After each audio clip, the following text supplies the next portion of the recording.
mukni hiddaa malee dhimmayuu gonkumaa jiruun tooti malee nabtiin toltumaa ansumaan jaalladhe hidheetti yesumaa waliin numaa fiduu nulachuu rakkumaan jireenya iyyanumaa waliin numaa fiduu. Jalqabarratti akkam jirtu dhaggeeffattoota keenyaa warreen hordoftan YouTube keenyaaf maatii taatan galatoomaa isiniin jechaadha.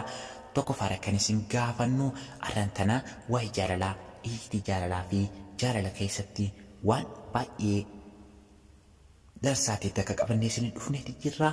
Akka kallattiidhaan haga dhumaatti nu hordoftan kabajaa guddaan isin gaafanna. YouTube keenya asumaan subscribe, like, share godhuu hin dagatinaadha. Qophii kanaatis ana boonsaadha. Agaatti isin jecha kallattumaan nu hordofaadha.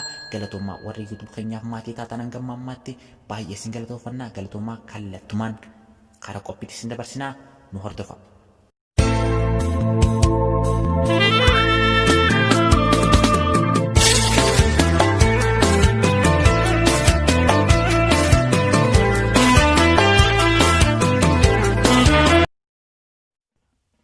Amaloota jaalalaa fayya qabeessa 10 qabannee isiniif dhufneeti jirra.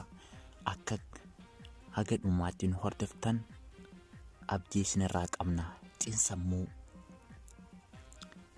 tokko faarratti jechoota kana sadeen sin jaaladhaa galatoomii dhiifama bakka isin barbaachisu hundatti osoo ofiin qabiin fayyadamuu qabdu.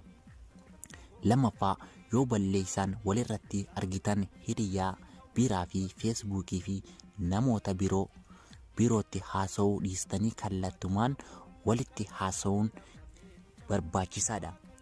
Sadaffaan jireenya dhuunfaa qabaachuun jaalalleewwan lameen jireenya waliinii akkuma qaban jireenya dhuunfaa isaanii kabajaaf bakka qabaachuu qabu. Jireenyi isaanii dhiibbaa walirratti ta'uu hin qabu. Afuraffaan jaalalli isaanii jaalala waan ammaa irratti hundaa'e ta'uu qaba. Fuulduratti ni jijjiiramnaa jedhanii yookaan ni guddanna abdii jedhu qofarratti wal jaalachuun jaalala hundeedhaan gadhaaba. Shanaffaan amanamummaa fi iftoominaan wal hubachuu fi waliin haasa'uun dirqama icciitii dhoksaa hedduu jiraachuu hin qabu. Karaa jahaffaarratti yoo dabarru jaalalleewwan lamaan yoo kan waliin wal quunnamtii saalaa raawwatan ta'ee lameen isaaniiyyuu gammachiisuu qaba. Hin gammachiisu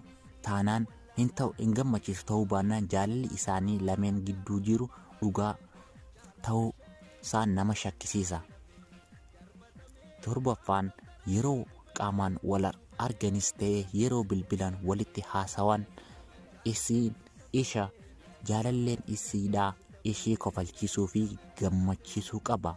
Waliin hin kolfan, waliin hin taphatan taanaan gammachuun isaan gidduu jiru karaa jibbansaatti deema. Saddeettaffaan jaalalleewwan lamaan maatii fi hiriyootan waliinii waliif kabajuu, waliif jaalachuu qabu. Gara sadaffaarratti yommuu dabarru garaagarummaan waliin hubatanii waliif kabajanii waliif danda'anii jiraatuun baay'ee barbaachisaadha. Kurnaffaan wal dhabdeen jireenya isaanii keessatti yeroo tokko jiraachuu qaba.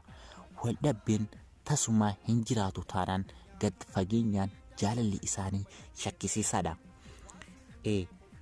Akkuma karaa tokkoffaarraa haga kurnaffaatti nurraa dhaggeeffataa turtanitti jaalalli ilma namaatiif baay'ee barbaachisaadha. Maaliifuu taanaan ilma namaa taa'ee kan jaalala hin qabne hin jiru, kan jaalallees hin qabne hin jiru. Maaliif yoo jettan ilmi namaa yeroo karaa ijoollummaarraa guddatetti lameen lamaan kan waliin jiraatan ta'a. Innis tokko jaalallee qabaatee ishinis jaalallee qabaachuu qabdi.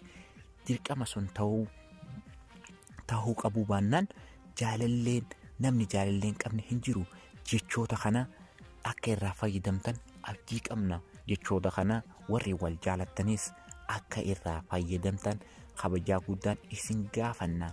Akka isiniif dubbisee ana boonsaadha. Akka YouTube keenya subscribe gootan kabajaa guddaan isin gaafanna. Galatooma.